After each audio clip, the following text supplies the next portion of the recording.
अस्सलाम वालेकुम dear students. आपको मालूम है हम पढ़ रहे हैं एवीएस। कल हमने जो टॉपिक हमारा लेसन है एनवायरमेंट हेल्थ, इसमें हमने कंसेप्ट ऑफ हेल्थ के बारे में आपको बोला है। हेल्थ का कंसेप्ट बोला मैंने आपको बोला है it is a state of physical mental and social wellbeing. आज हमारा जो इसका दूसरा टॉपिक है what that is concept of disease. आज हमें कंसेप्ट ऑफ डिजीज़ के बारे में पढ़ना है। ये डिजीज़ क्या होता है, आप इस के बारे में अवेयर तो होंगे ये डिजीज़ क्या होता है। डियर स्टूडेंट्स, अगर हम डिजीज़ को लिटरली देखेंगे, what is the literal meaning of disease. Disease literally means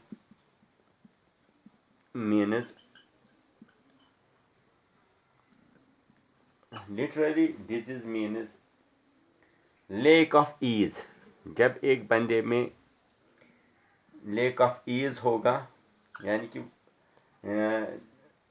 and comfort, जब एक बंदा कंफर्टेबल फील नहीं करता होगा, देन हम उसको बोलते हैं ही हैज़ ए डिजीज़। लेकिन द वर्ड जो डिजीज़ हैं, the word disease it is derived from two words. The word disease is derived from two words.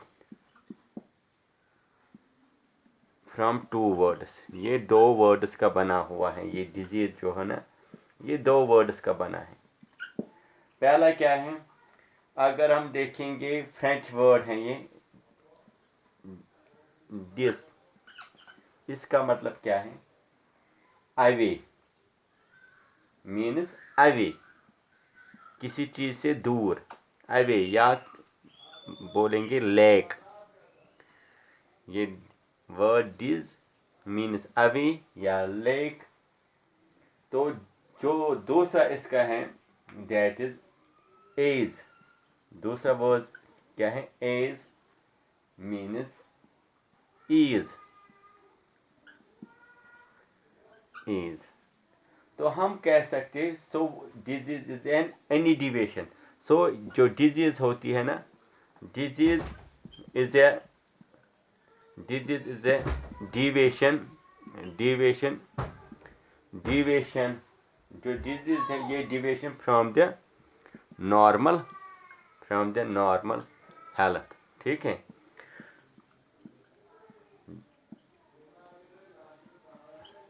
From the normal health, चाहे both physically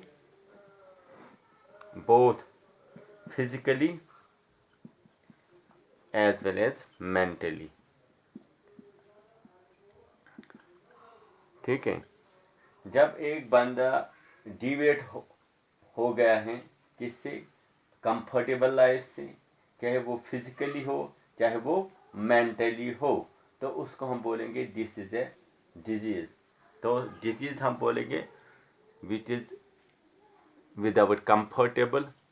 If a person feels uncomfortable, without ease, then we can say that particular person has a disease. और ये याद रखो, जो disease है ना, ये हमने दो हिस्सों में डिवाइड किए हैं डिजीज़ को। ये जो डिजीज़ है ना, इसको हमने दो हिस्सों में डिवाइड किया है। ये डिजीज़ जो होती हैं, there are two types of disease. One is called acute disease। ठीक है, दूसरा जो है that is chronic disease। ये एक्यूट डिजीज क्या होता है और क्रोनिक डिजीज क्या होता है। एक्यूट डिजीज वो डिजीज होती हैं जो सिर्फ शॉर्ट पीरियड ऑफ टाइम होती है, which lasts for short period of time.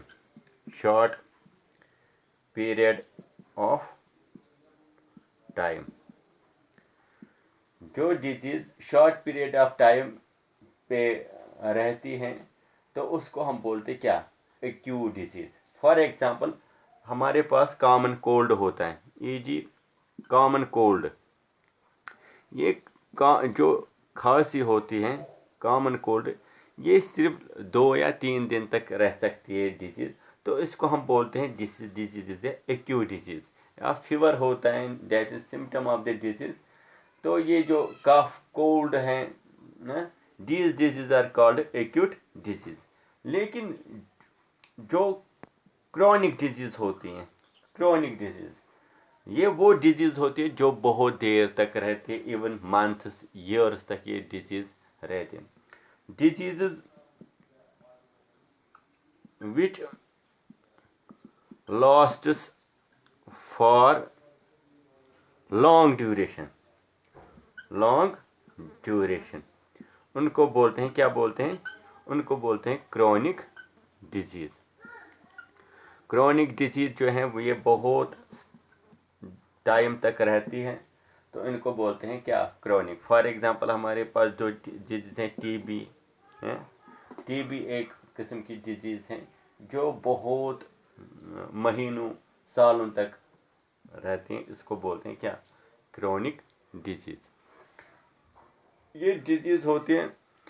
अब ये डिजीज़ इंसान को क्यों होती है, what are the factors which are responsible for a disease. तो factors which are responsible for a disease, एक बंदे को डिजीज़ कैसे होती है, factors which are responsible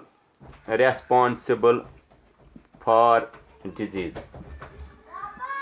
for disease जो होती है, कौन से फैक्टर जो हैं वो रेस्पॉन्सिबल होते हैं डिजीज़ के, तो ये हम डिस्कस करेंगे यहाँ पे। चलो आज हम बोलेंगे जो only main 2 factors are responsible of a disease। तो यहाँ पे जो होते हैं डिजीज़ की, there are only 2 main factors। one is called intrinsic factors, intrinsic factors। Second one is extrinsic factors।